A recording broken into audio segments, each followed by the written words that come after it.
ಗೃಹಲಕ್ಷ್ಮಿ ಸಮಾವೇಶ ಮಾಡಿದ್ರು ರೆಸ್ಪಾನ್ಸ್ ಯಾವ ರೀತಿ ಇದೆ ಸರ್? ಎಲ್ಲ ಕಡೆ ಹೋಗ್ತಾ ಇದೆ, ಲೋಕಸಭಾ ಚುನಾವಣೆ ಹತ್ರ ಇದೆ.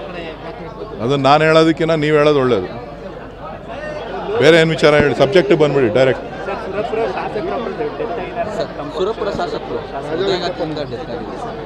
ಈಗ ಅವರಿಗೆ ಕಳೆದ ಒಂದು ವಾರದಿಂದ ಆರೋಗ್ಯ ಚೆನ್ನಾಗಿರಲಿಲ್ಲ. ಸೊ ಮಣಿಪಾಲ್ ಹಾಸ್ಪಿಟ್ಲಲ್ಲಿ ಅಡ್ಮಿಟ್ ಆಗಿದ್ದರು. ಸೊ ಹಾಗಾಗಿ ಸಮಸ್ಯೆಯಿಂದ ಇವತ್ತು ಸತ್ತಿದ್ದಾರೆ, ತೀರ್ಕೊಂಡಿದ್ದಾರೆ. ಅವರ ಆತ್ಮಕ್ಕೆ ಶಾಂತಿ ಕೋರೋದ್ರ ಜೊತೆಗೆ ಅವರ ಕುಟುಂಬಕ್ಕೆ ಆ ಭಗವಂತ ದುಃಖವನ್ನು ಭರಿಸ್ಕೊಳ್ಳೋವಂಥ ಶಕ್ತಿ ಕೊಡಲಿ ಅಂತೇಳಿ ಆ ಭಗವಂತನಲ್ಲಿ ಪ್ರಾರ್ಥಿಸ್ತಾರೆ.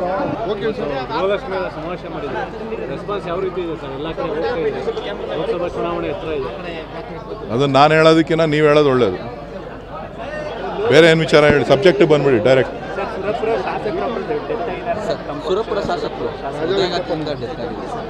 ಈಗ ಅವರಿಗೆ ಕಳೆದ ಒಂದು ವಾರದಿಂದ ಆರೋಗ್ಯ ಚೆನ್ನಾಗಿರಲಿಲ್ಲ.